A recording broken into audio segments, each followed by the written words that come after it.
ভারতীয় বংশোদ্ভূত বিদেশি নাগরিকদের জন্য বদলে গেল ওভারসিজ সিটিজেন অফ ইন্ডিয়া বা ওসিআই কার্ড।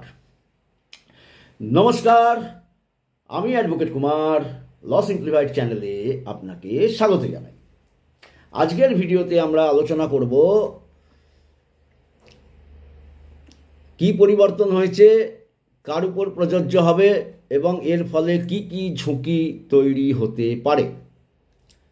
ওসিআই কার্ড কি?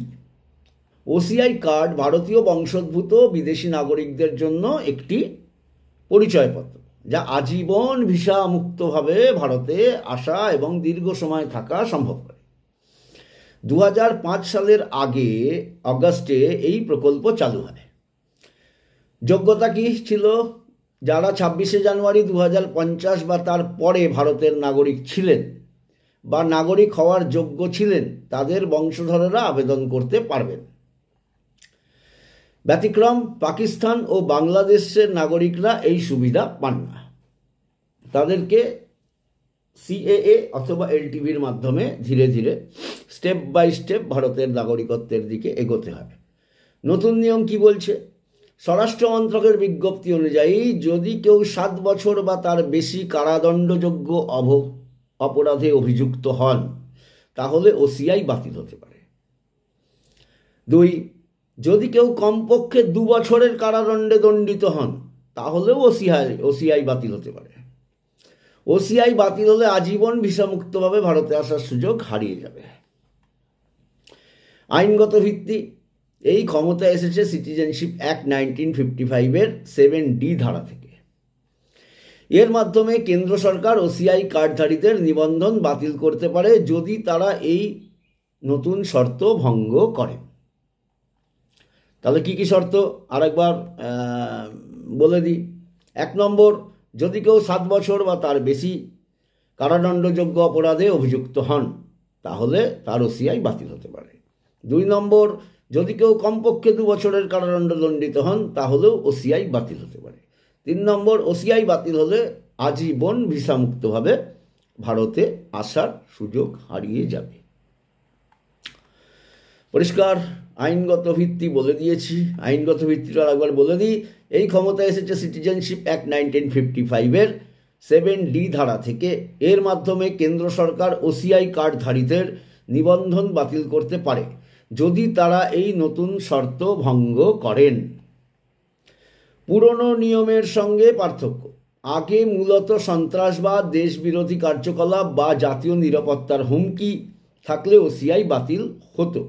এখন ফৌজদারি অপরাধ এবং সাজা পাওয়ার বিষয়েও কঠোর নিয়ম যুক্ত হলো।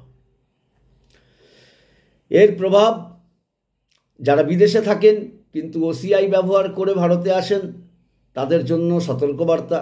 ছোটোখাটো অপরাধ নয়, কিন্তু গুরুতর অপরাধে জড়ালে বড় ধরনের ঝুঁকি থেকে যাচ্ছে। ব্যবসা, সম্পত্তি, বিনিয়োগ ও পারিবারিক সংযোগ সব প্রভাবিত হবে।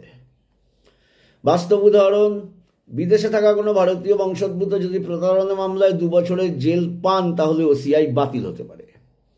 কিংবা ভারতে এসে গুরুতর অপরাধে অভিযুক্ত হলে ভ্রমণ সুবিধাও হারাতে পারেন, থাকতেই দেবে না ভারতে।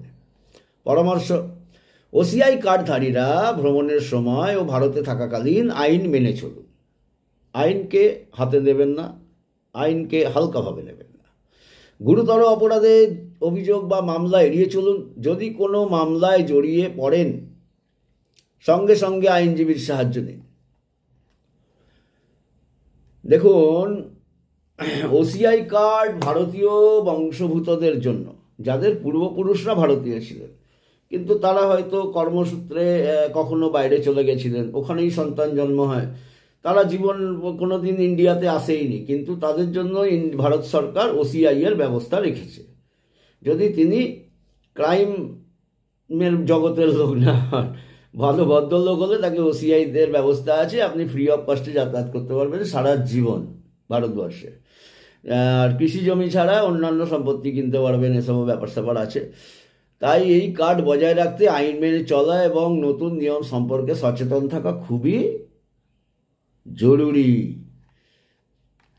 বোঝা গেল? তাহলে আজকের ভিডিও এই পর্যন্তই। দেখা হবে আবার আমাদের আইনি আড্ডার নতুন ভিডিওতে।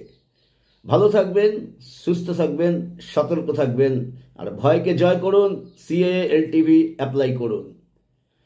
যদি হিন্দু হন, শিখ হন, বৌদ্ধ হন, খ্রিস্টান হন, তাদেরকে ভারতবর্ষ থেকে কেউ তাড়াবে না, যা নেতারা বলছে। আমি ভিডিও বানাই ডেটা ভিত্তিক, অতএব এখানে আমার ব্যক্তিগত কোনো মত থাকে না, ঠিক আছে?